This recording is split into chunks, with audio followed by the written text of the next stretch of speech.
참 예수님. 네, 반갑습니다. 우선 시작기도 먼저 바치고 강의 시작하도록 하겠습니다. 성부와 성자와 성령의 이름으로. 아멘. 나의 형제 여러분, 영광스러우신 우리 주 예수 그리스도를 믿으면서 사람을 차별해서는 안 됩니다. 가령 여러분의 모임에 금가락지를 끼고 화려한 옷을 입은 사람들이 들어오고 또 누추한 옷을 입은 가난한 사람이 들어온다고 합시다.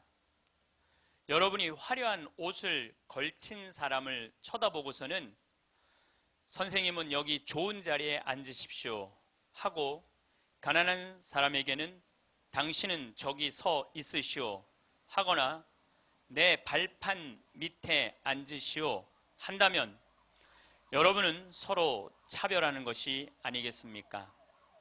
또 악한 생각을 가진 심판자가 된 것이 아니겠습니까?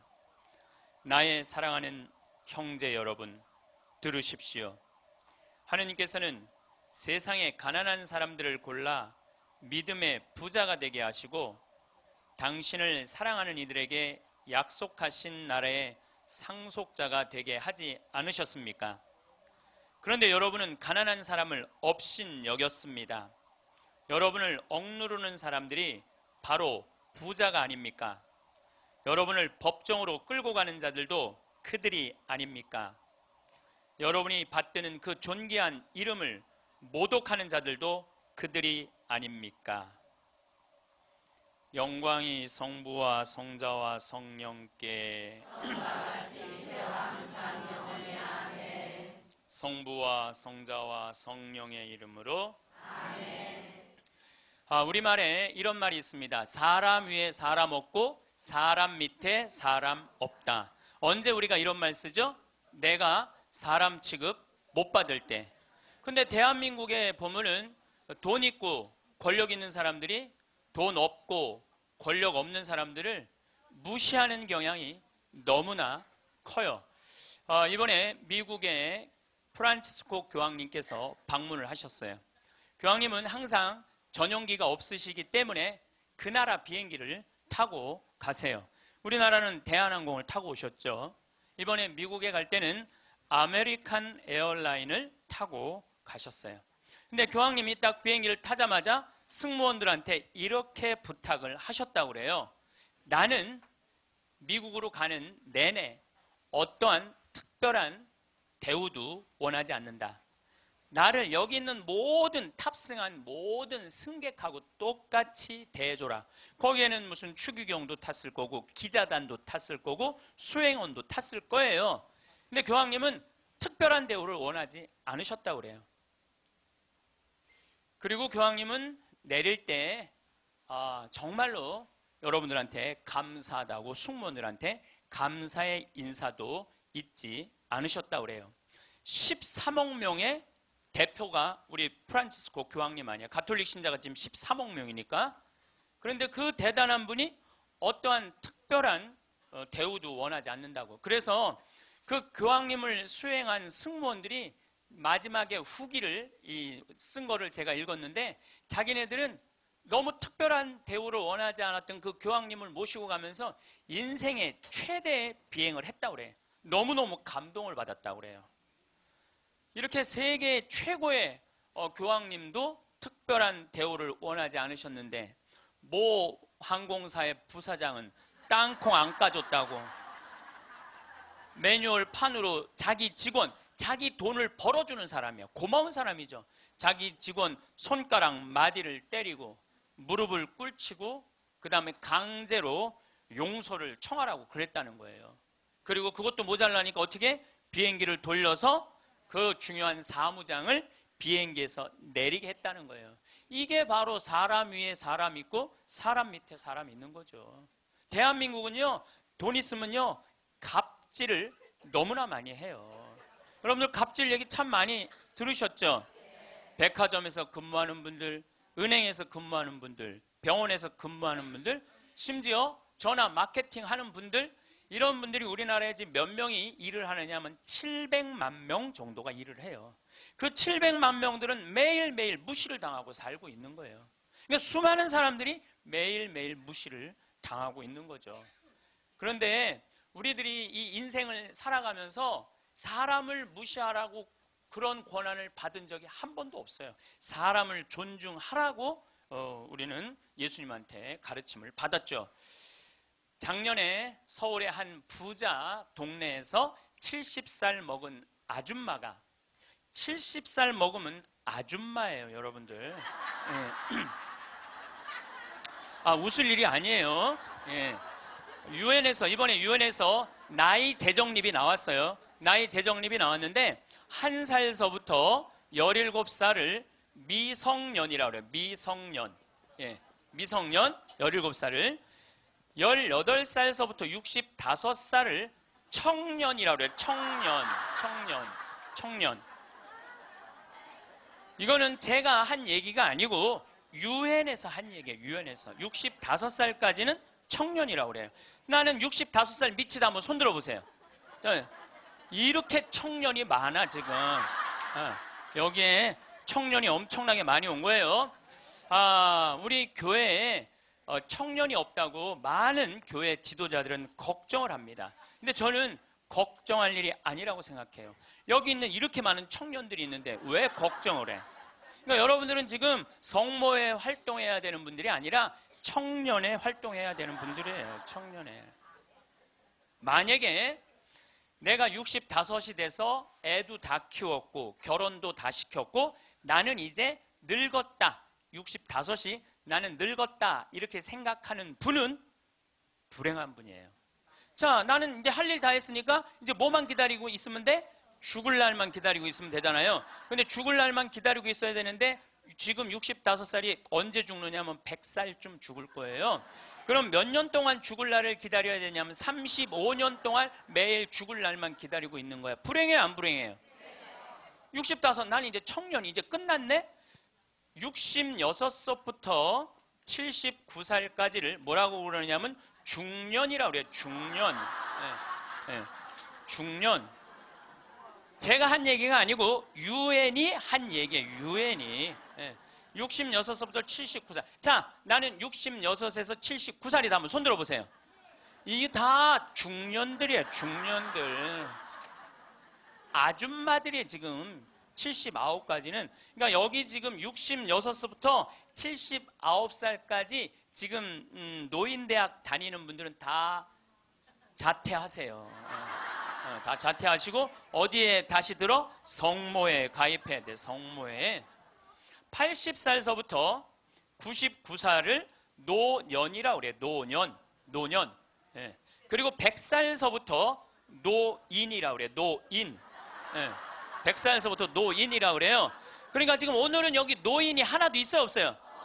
한 명도 없어요. 노인 한 명도 없어요. 이제 100살쯤 되면은 그때 이렇게 말해도 돼요. 이제 나가 늙었으니까 이제 좀 집에서 쉬어야 되겠다. 이렇게 생각하시면 돼요. 어쨌든 70살 먹은 아줌마가, 부자 동네 아줌마가 1층에 있는 이 경비 아저씨를 베란다 창문을 열고 부른대요. 어이 경비. 그럼 경비가 와서 5층을 이렇게 올려다 보면은 간식 먹으라고 떡을 던져준대. 5층에서 1층으로. 여러분들, 개한테도 5층에서 1층에 던져주면 안 돼요. 저는 제가 키우는 개가 있는데 간식을 줄 때 어떻게 하느냐면 손바닥에 올려놓고 드시라고 이렇게 제가 개한테도 드시라고 내가 이렇게 줘요. 하물며 사람한테 5층에서 1층으로. 제가 그 후기를 좀 읽어보니까 그 경비 아저씨하고 친했대요. 친해서 장난으로 그랬다는 거예요. 여러분들, 본인은 장난일 수 있지만 1층에서 받아먹는 사람은 장난이 아니에요.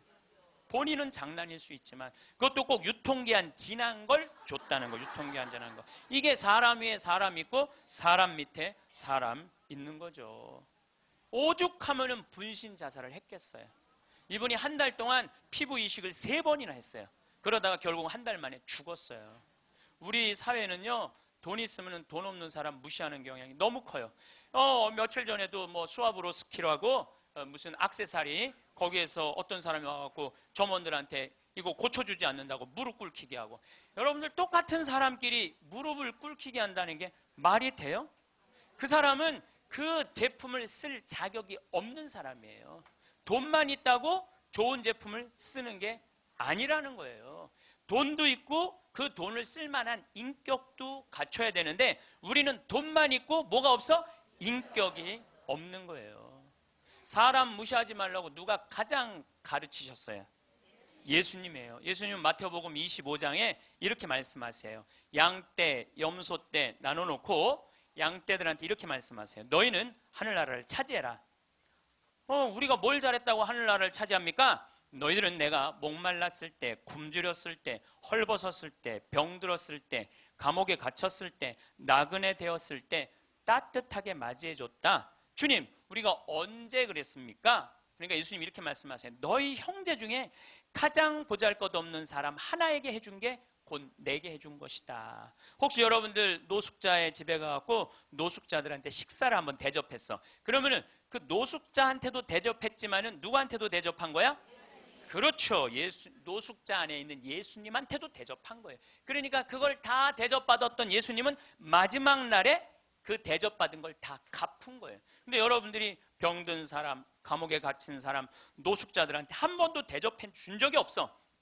마지막 날 예수님한테 받을 거 있어요, 없어요? 없어요. 지금 어려운 이웃한테 잘 베풀어 준 사람은 나중에 가서 예수님한테 따질 수 있어. 내놓으라고, 내가 해준 거 해준 거 내놓으라고 따질 수 있어요. 예수님 마태복음 25장에 말씀하셨기 때문에. 근데 왼편에 있는 사람한테는 예수님이 이렇게 말씀하세요.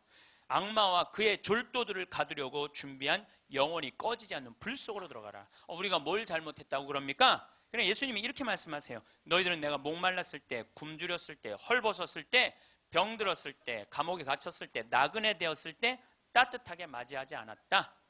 주님, 우리가 언제 그랬습니까? 그러니까 예수님이 이렇게 말씀하세요. 너희 중에 가장 보잘것없는 사람 하나에게 해주지 않은 것이 곧 내게 해주지 않은 것이다. 자, 여기 계신 여러분 모두 안에 지금 예수님 계세요, 안 계세요? 계세요. 여러분들 무시당하면 돼요, 안 돼요? 안 돼요. 여러분들이 잘나서 무시당하면 안 되는 게 아니라 여러분들 안에 계신 예수님 때문에 무시당하면 안 돼요. 자기 자존심을 지키는 거는 여러분들은 예수님이 거하는 성전이기 때문에 여러분들 자존심을 지켜야 돼요. 저는 이번에 아주 굉장히 슬펐다가 너무너무 멋있는 사장님을 하나 만났어요. 도시락 업체, 그것도 미국에서 와서 우리나라에서 사업을 하는 도시락 업체 사장님인데, 우리도 고객을 존중해야 되지만 고객도 우리를 존중해 주지 않으면 내쫓겠다 이거예요. 그 선언서를 제가 읽어드릴게요. 제목이 참 재미나요. 공정 서비스 권리 안내. 우리 직원이 고객에게 무례한 행동을 했다면 직원을 내보내겠습니다. 그러나 우리 직원에게 무례한 행동을 하시면 고객을 내보내겠습니다. 참 멋있죠? 우리 부관장 신부님이 로마 유학 갔다 오신 분이에요. 그런데 저녁에 맥주집에 이제 뭐 신학생 때 갔으니까 맥주 막 먹을 때잖아요. 맥주를 먹으니까 떨어지면 뭐라 그래? 웨이터, 웨이터 계속 불렀대요. 그랬더니 사장이 딱 오더니 나가라고 그러더래요. 왜 나가냐 그러니까 왜 우리 직원을 종부리듯 부리느냐고. 술 떨어진 거 알면 우리가 찾아가고 필요한 거 있느냐고 물어볼 텐데 왜 내 직원을 종부리듯 부리느냐고. 이렇게 종부리듯 부리는 당신은 여기서 맥주 먹을 자격 없다고 나가라고. 근데 이게요, 유럽도 그러고 미국도 그래요. 미국도 가면은요, 아줌마 못 불러요. 올 때까지 기다려야 돼. 근데 우리는 내가 돈 주고 부린다고 식당에 가서 어떻게 해? 아줌마 왜 안 갔다 와? 안 갖고 와? 이게 종부리듯 부리는 거예요. 이 뒷말이 더 멋있어요. 상품과 대가는 동등한 교환입니다.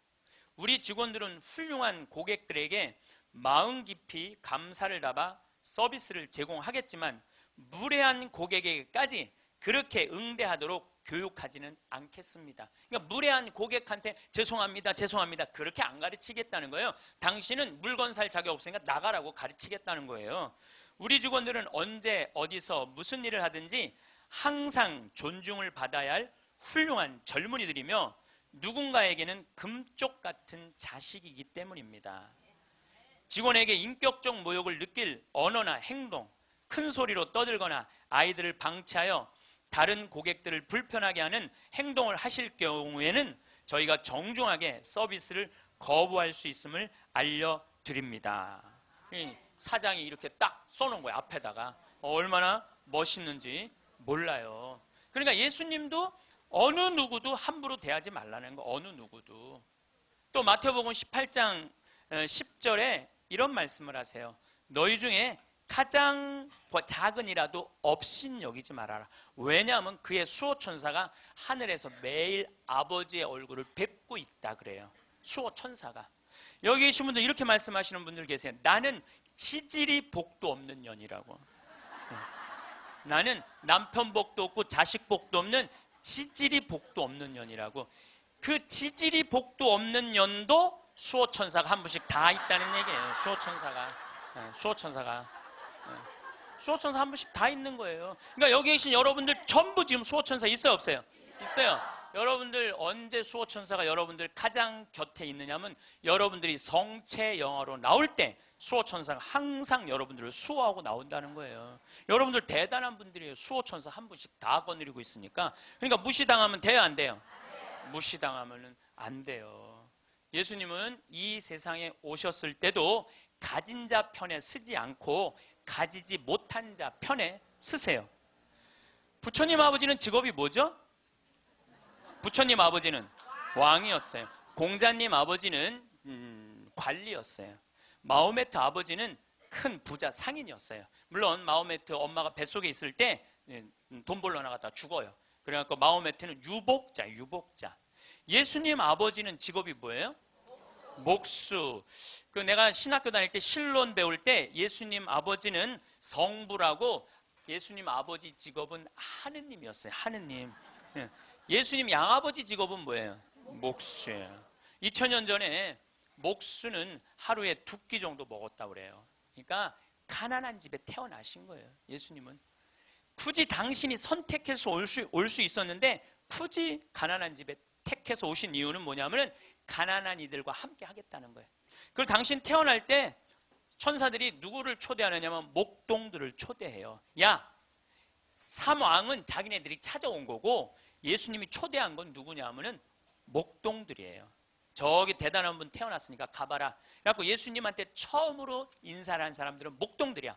우리가 알퐁소 토대의 별이라는 책을 읽어갖고 목동을 굉장히 낭만적인 사람들로 알고 있는데 중동에 가보면요 세상에 더러운 게 목동이에요. 그래서 목동하고 상대하지 말라 그래. 도둑놈들이라고. 상대하지 말라 그래. 왜냐하면 한번 풀 뜯으러 염소 풀 뜯으러 나가면은 한 달을 돌아다녀야 되거든요. 그러니까 한 달 동안 내가 가서 보니까 머리에 떡을 칠하고 다녀요.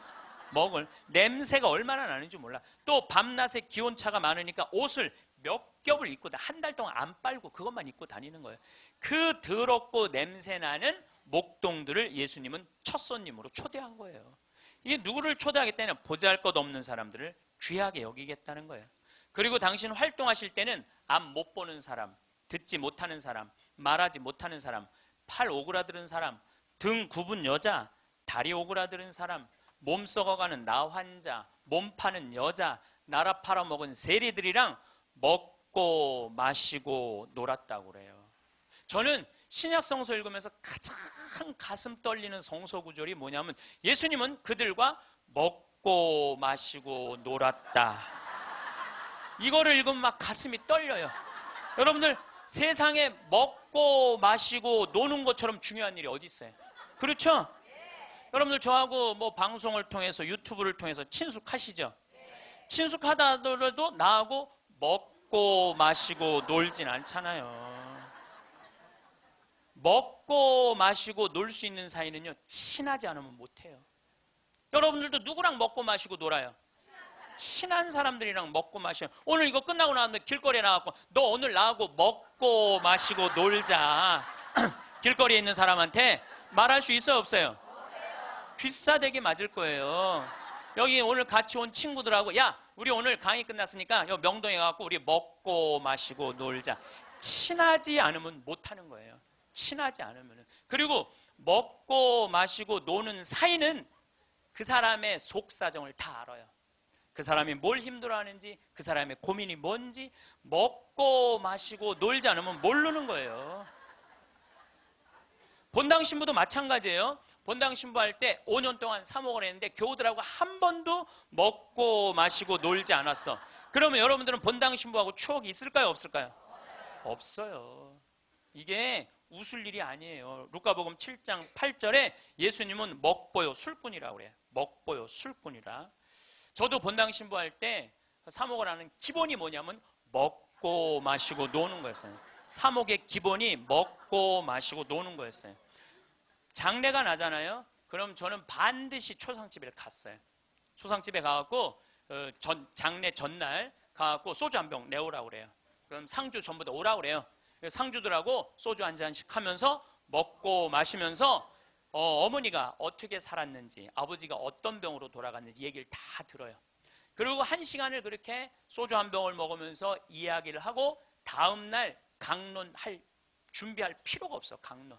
왜냐하면 강론 때 이 엄마가 어떻게 살았고 가족은 어떻게 하고 다 얘기할 수 있는 거예요. 먹고 마시고 놀고 왔기 때문에 공감이 되는 강론을 할 수 있는 거예요. 근데 만약에 초상이 났는데 내가 그 집에 한 번도 간 적이 없어. 그냥 장례만 딱 왔어. 그 강론은요, 그 고인들하고 남아있는 유족들하고 아무 공감대가 없는 강론을 할 수밖에 없어요. 예수님이 우리가 신약 성서를 읽을 때 너무너무 착착 쉽게 와닿죠. 왜 우리가 쉽게 알아들을 수 있는지 아세요? 예수님이 우리랑 먹고 마시고 놀았기 때문이에요. 이게 얼마나 가슴 설레는 성소구절인지 몰라요. 어떤 가르침보다 위대한 말이 뭐냐면 예수님은 그들과 먹고 마시고 놀았다예요.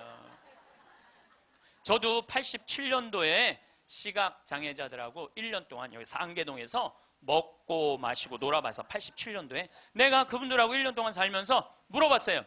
여러분들은 살면서 뭐가 가장 힘드냐고. 그랬더니 그분들이 하는 얘기가 가장 힘든 게 뭐냐면 내 몸으로 난 자식 얼굴을 모르는 거래요.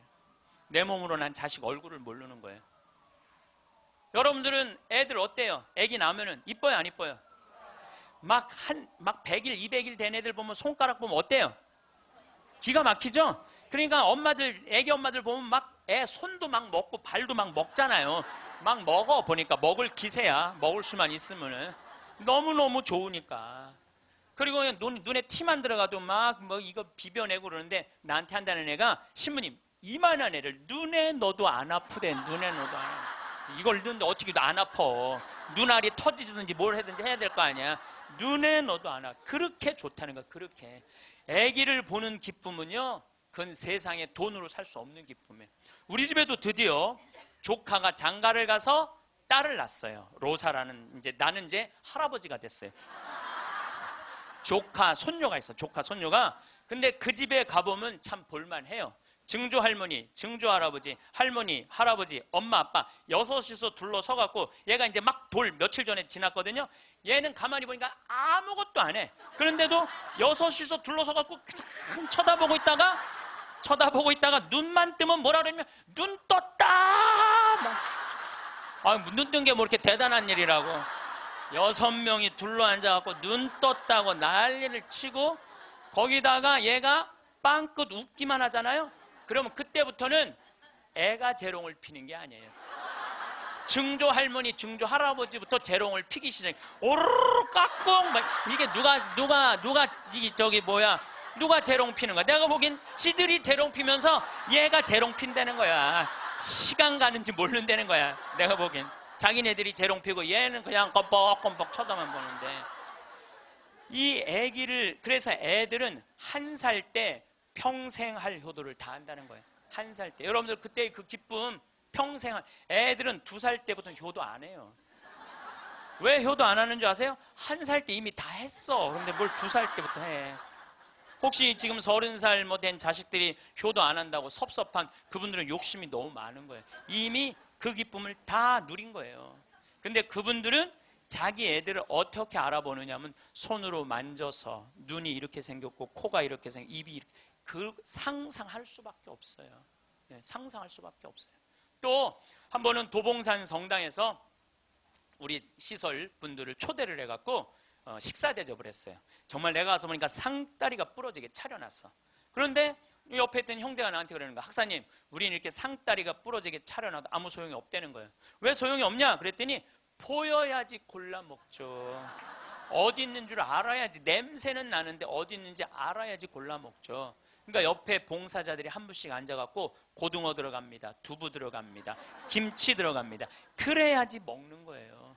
근데 우리 생태마을에 딱 음식 차려놓으면은 막 김치, 뭐 고등어 막 이제 묵은지 절여놓은 거 막 이분들 막 입에 군침이 돈대. 딱 보면은 막 깍두기 쫙 빨갛게 해놓고 막 김치찌개 두부 딱 올려주면 입에 군침이 돈다는 거예요. 우린 눈으로 먹는 거예요. 먼저 눈으로 먹고 입에 군침이 도는 거예요. 이걸 영어로 뭐라고 그러냐면 My mouth is watering 그래요.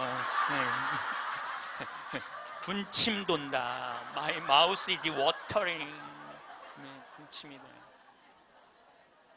근데 그분들은 눈으로 먹는 기쁨이 없는 거예요. 여러분들 뭐가 지지리 복도 없긴 뭐가 지지리 복도 없어. 이 눈으로 벌써 음식을 먹는데 이거 눈 하나 갈아 끼는데 2개 갈아 끼면 2억인데 2억을 끼고 지지리 복도 없는 년은 무슨 지지리 복도 없는 년이에요. 또 87년도는 그 인천에서 수원에서 전철이 전부 다 의정부로 갔어요. 그때만 해도 우리 시각장애자들이 전철에서 바구니 들고 어두운 밤에 깜깜한 밤에 이러고 가면은 500원씩 1000원씩 줬어요. 기억나시죠? 네. 그렇게 하루 종일 전철을 오고 가면서 모으면은 그때 돈으로 꽤 컸대요. 15,000원, 2만원 됐대요. 그때 돈으로. 그러면은 창동이나 도봉역에서 딱 내리면은 도둑놈들이 따라다니다가 역에서 나가면은 그걸 낚아채 가는 거예요. 그걸 낚아채 가는 거예요. 그럴 때 너무너무 속상하다는 거예요. 너무너무 화가 나. 하루 종일 고생한 건데. 그러니까 누굴 데리고 나가느냐면 5학년, 6학년, 중학교 1학년 된 자기 애들을 데리고 나가는 거예요. 자기 애들은 그거 일 나가는 게 죽기보다 싫은 거예요. 매일 그 우리 시설 마당에서 애들이 울어. 너 왜 울어? 그러면 자기 일 나가기 싫다는 거예요. 네가 무슨 일을 나가는데 애들이 얘기해 주는 거예요. 낚아채 갖고 엄마 아빠가 나 데리고 나간다고. 그럼 엄마 아빠 손 잡고 지팡이 잡고 전철 안에 왔다 갔다 하는 거 걔네들이. 그러면 수원이나 인천은 아무 상관없대요. 창동이나 도봉역에 딱 그 전철을 지나갈 때 되면 누굴 만나냐면 반 친구들을 만나는 거야. 반 친구들이 그걸 보고 다음날 학교 가고 다 소문을 내는 거야. 제 엄마 손잡고 구걸하러 다닌다고. 얼마나 그 나이에 자존심이 상해요. 그러니까 내가 그들과 먹고 1년 동안 먹고 마시고 놀지 않았으면 그분들의 아픔을 몰랐을 거예요. 예수님은 이 세상에 오셔서 3년 동안 정말 가지지 못한 사람이나 가진 사람이나 누구하고 먹고 마시고 놀았어요. 그러니까 강생이라는 말 참 많이 듣죠. 예수님은 이 세상에 강생하셨다. 그냥 몸만 오신 게 아니에요. 삶 자체로 이 세상에 들어오신 거예요. 그래서 우리랑 먹고 마시고 놀면서 우리가 고민하는 게 뭔지, 우리가 힘들어하는 게 뭔지 너무너무 잘 아셨어요. 그래서 예수님은 특별히 아픈 사람들, 병든 사람들 고쳐주는 거 주저하지 않으셨어요. 다 고쳐주셨어요. 그리고 최후의 만찬 때 마지막 날 제자들의 발을 씻어주고 난 다음에 예수님이 이렇게 말씀하세요. 요한복음 13장에 내가 너희들을 사랑하였듯이, 사랑한다는 게 뭐냐면 너희들과 먹고 마시고 놀면서 너희들을 위로했듯이 너희도 서로 사랑하여라. 이게 마지막 날 유언이야. 서로 사랑하라는 게. 그런데 지금 한국에는 크리스찬이 2천만이 있어요. 개신교 1,500만, 가톨릭 500만. 크리스찬이라는 건 뭐냐면 그리스도처럼 살겠다는 거예요. 여기 계신 여러분들 전부 왜 세례받았냐면 그리스도처럼 살라고 세례받은 거야. 그러면 이 대한민국에 2천만 명의 그리스도가 살고 있는데 요즘 대한민국에 보면 2천만 명의 그리스도인이 살고 있는 것 같아요? 아니죠? 예수님이 서로 사랑하라고 말하고 간 적이 없는 것 같아. 예수님이 이렇게 말하고 가신 것 같아. 너희들 서로 괴롭힐 수 있는 한 괴롭혀라. 이렇게 말씀하고 가신 것 같아. 얼마나 서로 괴롭히는지. 작년 4월 6일 날 윤승주 일병이 죽었어요. 군대 간 지 4개월 만에 4명의 선임이 괴롭혀갖고. 근데 어떻게 괴롭혔느냐면 치약 한 통을 다 짜서 강제로 먹였다는 거예요. 치약 한 통을 다 짜서. 그리고 가래침을 뱉고 그걸 핥아 먹으라고 그러고. 이게 사람이 할 짓이에요? 사람이 할 짓이 아니에요. 죽기 이틀 전에는 냉동 음식을 입에다가 집어넣고 얼굴을 때리고 밥알이 튀어나오면 다시 삼키라고 그러고 핥아서. 결국은 기도가 막혀서 죽었다고 발표가 나왔어요. 그런데 윤승줄병 사돈 쪽에 정형외과 의사가 있어요. 젊은 애가 기도가 막혀 죽을 리가 없다. 한번 시신을 다시 보자. 시신을 꺼내봤더니 온몸에 피멍이 다 들은 거야. 이틀 동안 마대자루로 때린 거예요. 그래갖고 맞아 죽은 거예요. 쉽게 말하면 맞아 죽은 거예요. 잠도 안 재우고. 근데 윤승줄병은 군대 가기 전에 전액 장학생이었어요. 대학생이었는데, 그리고 과 대표였고, 이렇게 멀쩡한 아이가 군대 가고 죽은 거예요. 그래서 작년 내내 군대를 개혁한다고 난리를 치는데, 저는 군대를 개혁해서 될 일이 아니에요. 여러분들, 우리나라 애들은 군대 가기 전에 이미 다 망가져서 들어가요. 우리나라 중고등학교 애들, 여러분들 남자애들 보면 눈빛 보면 어때요? 살벌하지 않아요? 이렇게 눈빛 딱 마주치면은 어떤 놈이야 걸리지, 내가 오늘 가만히 안 놔둬, 이런 기세예요. 우리나라 지금 중고등학교 남자애들은 극도의 스트레스 속에서 자라는 거예요. 왜? 경쟁 속에서 경쟁만 가르치고 협력, 이해, 양보, 사랑 이런 게 안 배워요. 경쟁, 출세, 1등만 배운 애들이야. 그러니까 눈에 도끼가 있는 거야, 애들이. 그런 애들이 군대 가고 서로 괴롭히는 거예요. 이미 군대 가기 전에 망가진 거예요. 여러분들 이 텔레비전 보면 요즘 대한민국 뭔가 잘못 가고 있다는 생각 안 들어요? 뭔가 우리 지금 잘 가고 있어요? 잘 못 가고 있어요. 대한민국 건국이념은 뭐예요? 홍익인간 그건 4348년 전에 단군 할아버지가 한 얘기고, 대한민국 건국이념은 뭐예요? 대한민국 건국이념은 뭐냐면 우리도 한번 잘 살아보세요. 돈이야, 돈. 돈이라면요 무슨 짓이든 해요. 정말 지난 70년 동안 돈을 벌기 위해서 우리는 혈안이 돼 있었어요. 그리고 우리나라는 돈을 많이 벌었어요. 참 많이 벌은 나라예요. 전 세계 다녀보세요. 대한민국처럼 좋은 차 타고 여러분들처럼 이렇게 기가 막히게 멋있는 옷 입고 여러분들처럼 잘 먹는 나라 거의 없어요. 전 세계에서 10위 안에 들어요. 10위 안에 들어요. 참 잘 먹고 잘 살아요. 근데 무슨 영국의 옥스퍼드 대학 나오고 우리나라 기자가 이런 말을 했어요.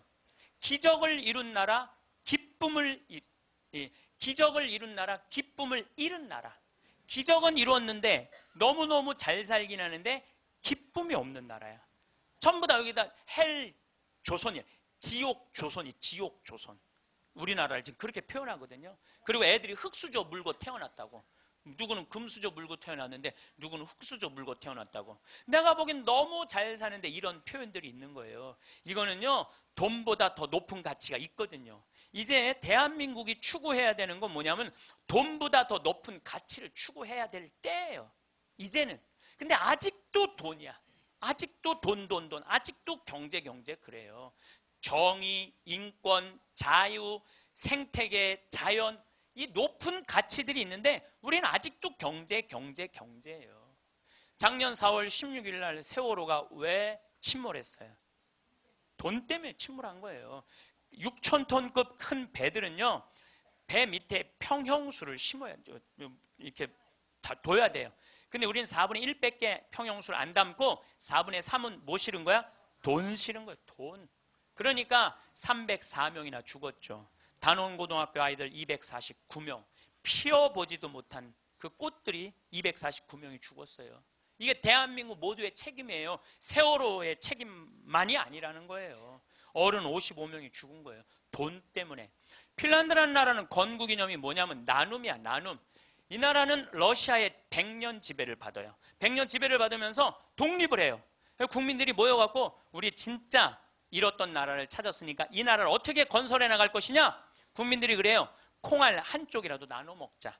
그래서 이 나라는요, 가난했을 때부터 나누기 시작하고 지금까지도 잘 나눠요. 지금까지도. 지금 국민소득 6만 달러예요.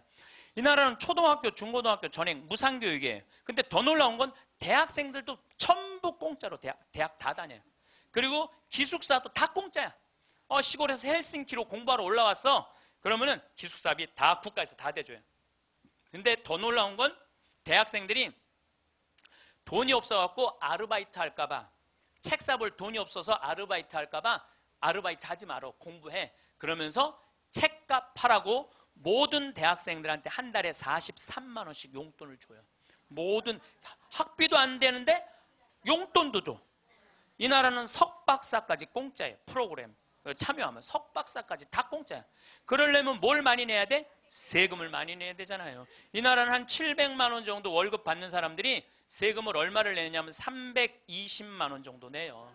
이 정도 내야지 대학생들한테 용돈까지 주죠. 자, 이제 대한민국도 애들이 등록금 못 내갖고 지옥이라고 그러잖아요. 그러니까 이제 어른들, 애들, 대학생들 등록금 공짜로 해주기 위해서 700만 원 버는 사람들 320만 원 돈 내십시오.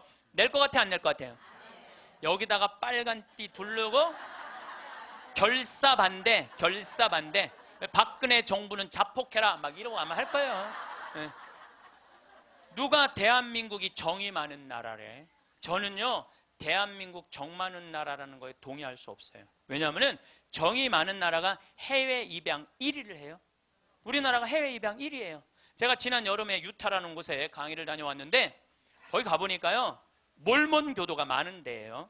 저녁에 식당에 갔는데 엄마 아빠는 백이냐? 근데 애들은 누가 봐도 우리나라 애들이에요. 그 한 식당에 세 쌍의 자녀들이, 그러니까 세 부부 쌍의 자녀들이 우리나라 애들이야. 나는 대한민국의 어른으로서 걔네들한테 너무너무 미안하더라고요. 전 세계에서 해외 입양 1위가 대한민국이에요. 2위가 어딘 줄 아세요? 필리핀이에요. 3위가 우간다, 4위가 인도, 5위가 우즈베키스탄이에요. 그 나라들에 비하면 우리나라는요, 2배, 3배 잘 사는 나라예요. 2배, 3배 잘 사는 나라에서 해외 입양 1위를 하고 있는데 정이 많은 나라예요? 정 많은 나라 아니에요. 또 제가 요즘 잠비아 도와준다고 한 3년 동안 한 10억 정도 잠비아 도와줬어요. 가서 뭐 이제 농장도 한 20만 평 꾸며주고, 소도, 돼지도, 닭도, 옥수수밭도, 감자밭도 다 해놨어요. 근데 나한테 전화해갖고 이렇게 항의하는 분들 참 많아요. 대한민국에도 굶어 죽는 사람 많은데 뭐하러 아프리카까지 가서 도와주느냐고, 정신 있는 거냐 없는 거냐 나한테 이렇게 전하는 분들 참 많아요. 여러분들, 우리나라가요 6.25 전쟁 끝나고 난 다음에요, 미국에서요 밀가루 받아서 먹고 살았어요. 밀가루. 그래서 우리 천주교하고 밀가루하고 인연이 많아요. 정부를 못 믿으니까 밀가루를 어디다 줬어? 성당에 다 갖다 줬어요. 그래서 성당에서 나눠줬어요. 그래서 옛날에는 밀가루 받아 먹으려고 세례 받는다 그래서 밀가루 신자라는 말까지 나왔어요. 그렇게 우리가 그 배고픈 시기를 미국에서 원조 받아갖고 버텨냈어. 그럼 세계에서 9번째로 1조 달러가 넘는 나라가 9나라인데 우리나라가 9번째 1조 980억 달러예요.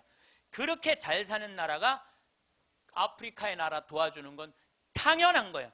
받았으면 줘야지. 받고 우린 꿀떡하고 끝나고 있어요. 근데 그게 OECD 국가 중에 가난한 나라 안 도와주기로 우리나라가 1등이에요. 뭐가 정이 많은 나라예요. 말로만 정 많으면 다예요. 정이 많은 나라가 아니에요. 내가 지지난주에 동창 모임에 사회복지시설 운영하는 신부님을 만났어요. 기가 막힌 얘기를 들었어요. 어떤 얘기를 들었느냐면 서울의 한 시내 한복판에 지적장애자들 작업장을 학교에, 중학교에 만들려는데 주민이 반대하는 거예요. 그랬대요. 우리 동네 쓰레기 처리장은 들어와도 지적장애자 작업장은 못 들어온다. 참. 아니 걔네들 얼마나 이 삶에 목말라 하는 애들인데 걔네들을 우리 동네에서 받아들여 우리 동네에서 보호를 해줘야지. 심지어 어떤 주민은 이렇게 말했다고 그래요. 우리 동네 핵시설은 들어와도 지적장애자 시설은 못 들어온다. 이게 우리가요 철저하게 이기적인 거야. 님비라고 그래. 님비. 요즘 우리 평창에는 동계올림픽 때문에 도로가 뻥뻥 나요. 근데 우리 생태마을 바로 옆에 도로가 나요. 근데 거기를 터널을 뚫어요. 강의 중에 다이나믹 터질 때 막 건물이 울려요. 그래서 사람들이 와서 나한테 그래요. 신부님 저렇게 바로 터널을 뚫는데 반대 안 하시느냐고. 내가 이렇게 말해요. 저거 반대하려면 5년 정도 걸려.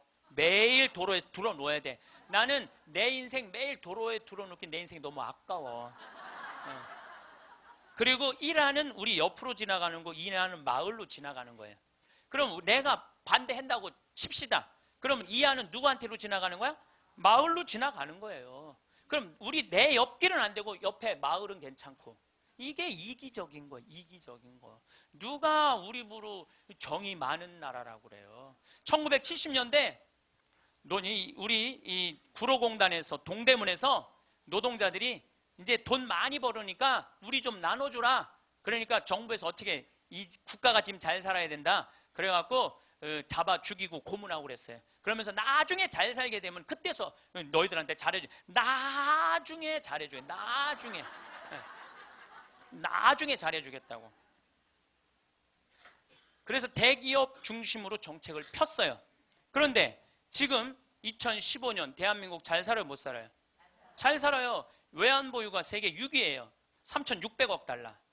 그 다음에 10대 기내 사내 보유금은 5천억 달러, 515조. 근데 지금 나눠요, 안 나눠요? 안 나누잖아요. 우리나라가 지금 1시간 노동임금이 5,580원이에요. 이거 노동자들이 10,000원으로 해달라고 그랬어요. 근데 올해 6,030원 했어요. 6,030원. 내년에 1시간이 6,030원이에요. 그러면 우리나라하고 비슷한, 경제 규모가 비슷한 이탈리아는 얼마예요? 10,000원이에요. 10,000원. 이탈리아, 스페인 10,000원이에요. 우리보다 조금 잘 사는 프랑스는 12,000원. 독일은 13,000원. 미국은 2020년에 모든 노동자들한테 1시간에 17,000원 주기로 국회에서 결의를 했어요. 근데 우리는 이 민중을 무시하는 거예요. 니네들은 무시당해도 돼. 니네들은 돈, 이게 5,580원이면요. 한 달 22일 일하면 얼마 버는 줄 알아요? 98만 원 받는 거예요. 98만 원. 그거 갖고 먹고 살라는 거예요. 기업에는 515조나 있으면서 안 내놓는 거예요. 세금으로 안 내놓는 거예요. 그냥 가지고 있는 사람만 더 부자가 되는 거예요. 가지고 얼마 전에 우리 삼성이 아시아 최고의 부자 가문이 됐대요. 저는 그걸 읽으면서 너무너무 창피했어요. 왜 너무너무 창피했느냐 하면은 우리나라는 경제 규모가 1조 달러야. 일본은 6조 달러, 중국은 14조 달러야. 그럼 최고의 부자는 일본이나 중국에서 나와야지 우리나라에서 나와요. 이 얘기는 뭐냐면 삼성이 회사 운영을 잘하기도 했지만 중소기업, 하청업체들한테 1,000원 주고 500원 주고 그 나머지 500원 갖고 세계 아시아 1위 된 거예요. 다 같이 잘 살아야지 잘 사는 거지 한 기업만 잘 산다고 잘 사는 게 아니에요. 그리스가 왜 망했어요? 그리스가 한두 부자 자기네들 세금 다 뒤로 돌리는 바람에 나라가 망한 거예요. 나중에 나누긴 뭘 나중에 나눠. 노동자들이 잘 살아야지 국가가 잘 사는 거예요. 호주만 해도 광부들이 연봉이 얼마냐면 1억 2천이에요. 광부들이. 내가 지금 호주에 나오고 같이 봉사활동 다니는 치과의사, 우리 요한 바오로 치과의사가 있는데 어저께 나한테 한 얘기예요. 신부님, 호주에는 배관공, 전기공, 목수가 저보다 돈 더 많이 벌어요. 아주 능력 있는 치과의사인데 돈 더 많이 번다는 거예요. 그러니까 노동자가 잘 사는 나라가 행복한 나라예요. 예. 나중에 나눠주긴 언제 나눠줘. 나중에는 다 굶어 죽고 난 다음에 나눠줘요. 나누려면 언제 나눠야 돼? 지금 나눠야 돼. 지금. 내가 성당 질 때도 부자들한테 신축 헌금 좀 하시죠. 그럼 신부님 나중에 땅 팔리면 할게요. 나중에 땅 팔리면 할게요. 이런 분들은요 절대 안 해요. 착한 일도 많은 사람들, 신부님 내가 나중에 돈 벌면 할게요. 이런 사람들은 착한 일 안 하겠다는 사람들이에요. 지금 하지 않으면 나중에는 못 하는 거예요. 나중에는 지금 해야 돼. 하려면 지금 해야 돼요. 마침 기도 벌써 시간이 45분이나 됐어요. 마침 기도 제가 신약 성서의 예수님은요 서로 사랑하라는 말보다는 남을 무시하지 말라는 말을 훨씬 많이 하셨어요. 남을 무시하지 말라는 말을. 이 사람을 무시하지 말고 어린아이를 무시하지 말고 가난한 사람을 무시하지 말고 이 이야기를 훨씬 많이 하셨어요. 그러니까 사람을 귀하게 여기라는 얘기예요. 지금 제가 마침 기도로 읽는 이 성서 구절도 제가 강의 때 했던 마태복음 18장 10절 말씀입니다. 성부와 성자와 성령의 이름으로 아멘. 작은 이들을 업신여기지 마라. 너희는 이 작은 이들 가운데 하나라도 업신여기지 않도록 주의하여라. 내가 너희에게 말한다. 하늘에서 그들의 천사들이 하늘에 계신 내 아버지의 얼굴을 늘 보고 있다. 사랑 많으신 하느님 아버지, 당신은 아들 예수님을 이 세상에 보내셔서 우리와 함께 먹고 마시고 놀면서 우리들이 이 세상살이 하면서 힘들어하는 것을 위로해 주시기 위하여 당신 아들을 파견하셨나이다. 그 거룩한 예수 성심을 닮아 우리들도 생활 안에서 만나는 우리 주위 사람들 무시하지 않고 그들을 존중하고 그들 안에 있는 예수님의 모습을 찾아내어 그들을 존중할 수 있는 그러한 지혜 허락하소서. 영광이 성부와 성자와 성령께 성부와 성자와 성령의 이름으로 아멘. 네, 감사합니다.